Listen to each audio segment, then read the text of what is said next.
সকালটা যদি শুরু হয় গরুর নিহারি আর পরোটা দিয়ে, তাহলে কিন্তু মন্দ হয় না। নিহারি পছন্দ করে না এমন মানুষ হয়তো পাওয়াই দুষ্কর। কেউ বা গরুর নিহারি পছন্দ করে, আবার কেউ বা খাসির। ওই দিন আমি রান্না করেছিলাম গরুর নিহারি। বাবার বাড়ি থেকে ফেরার সময় মা হালকা কষিয়ে দিয়ে দিয়েছিল আরাফের বাবার জন্য। বলেছিল জামাইকে গিয়ে রান্না করে খাওয়াবি, সাথে গরুর মাংসের ভুনা, ডিম, সবজি আরও কত কি। আসলে মারা হয়তো এমনই হয়, তাই না? মেয়ে বাসায় আসার সময় কি রেখে কি দিয়ে দিবে তারা একদম ভেবে পায় না, অস্থির হয়ে যায়। আসলে সত্যি বলতে এরকম ভালোবাসা আপনি দ্বিতীয় আর কোথাও পাবেন না। মা ছাড়া আমাদের মেয়েদের দুনিয়াটাই অচল। তো যাই হোক, এতদিন ফ্রিজে রেখে আজ ভাবলাম রান্নাটা করেই ফেলি।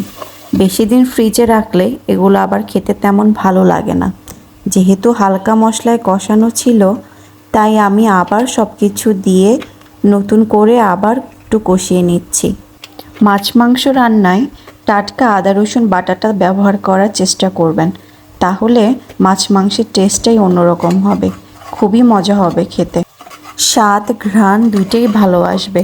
আমি আজকে টাটকা আদা রসুন ব্লেন্ড করে এটাতে দিয়েছি যেন টেস্ট ভালো আসে। ভালোভাবে মশলাটা কষিয়ে নিচ্ছি যেন কোনো ধরনের গন্ধ না থাকে। এরপর গরুর পায়াগুলো দিয়ে এটা ভালোভাবে কষিয়ে নিব।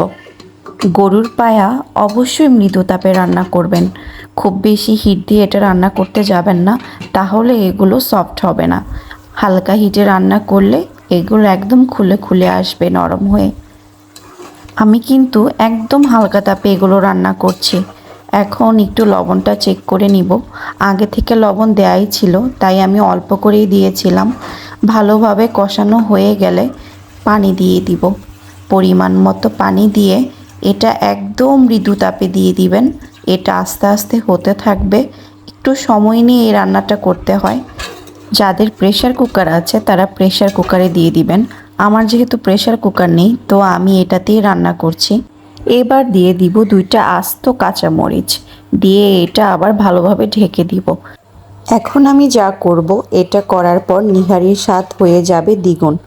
আমি এখন এটাতে পেঁয়াজ আর শুকনো মরিচের একটা বাগার দিব। এগুলো যখন ব্রাউন কালার হয়ে আসবে, একদম ভাজা ভাজা হয়ে যাবে, তখন আমি এই বাগারটা নিহারির মধ্যে ঢেলে দিব। এটা দেওয়ার পর একদম নিহারির কালার, টেস্ট সব চেঞ্জ হয়ে যাবে। এটা খেতে দ্বিগুণ মজা হয়ে যাবে। এইটা দেওয়ার পর বেশ কিছুক্ষণ সময় একটুখানি জাল করে আপনারা নামিয়ে ফেলবেন। একটু ঢাকা দিয়ে ব্যাস রেডি গরম গরম নিহারি। তো দেখুন কালারটা কত সুন্দর এসেছে। আমি আপনাদের একটু কাছ থেকে দেখাচ্ছি, ভীষণ সুন্দর এসেছে কালারটা। আমি কিন্তু রান্নাটা আগের দিন রাতে করে রাখলাম যেন পরের দিন সকালে উঠে পরোটা বানিয়ে খেতে পারি। পরের দিন সকাল সকাল ঘুম থেকে উঠে বানিয়ে নিলাম কিছু গরম গরম পরোটা। আরাফের বাবাকে জিজ্ঞেস করেছিলাম নান দিয়ে খাবে নাকি পরোটা দিয়ে খাবে। বলল যে পরোটা দিয়ে খাবে। আমিও পরোটা দিয়ে বেশি পছন্দ করি। এদিকে নিহারিটাও গরমে বসিয়ে দিলাম। গরম করে গরম গরম সার্ভ করে ফেললাম সামান্য আদা কুচি আর ধনেপাতা কুচি দিয়ে। এই তো রেডি সকালের ইয়াম্মি নাস্তা। আমাদের মতো কারা কারা নিহারি পরোটা পছন্দ করেন কমেন্টসে জানাবেন। আল্লাহ হাফেজ।